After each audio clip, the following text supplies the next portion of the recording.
Alright, Mr. Crispin back here. We're going to look at question 10. This is a similar question. This is called a perfect square, and we'll look at why it's called a perfect square once we have the answer. It's pretty exciting.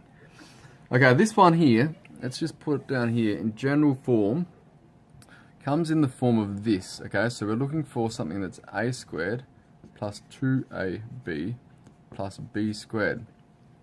Alright, as I said, we looked in this in question 2. So we're trying to find initially if this is the same, if we could write this as something squared and this is something squared, which we can. Okay, so we can say that this is, oops, this is obviously just the same as, I'll put it in brackets, x squared, and this is the same as 4 squared. Okay, that's 16.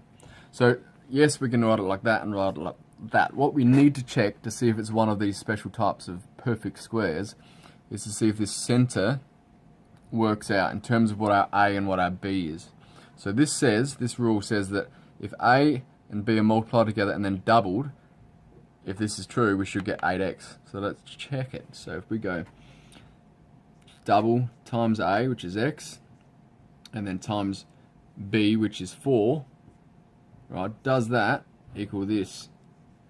I believe it does. Let's have a look. 2 times 4 is 8, and our 8's there, so yes. So we can say, yep, cool, we're going to use this type. So effectively our a here is equal to x, and our b here is equal to 4.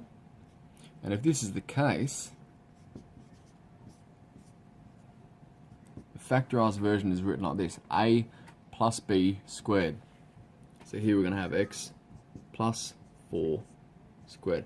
Isn't that perfect? Isn't it nice how it's just so neat and tidy? Okay, hence the perfect square. I can see how excited you are on your little screens there.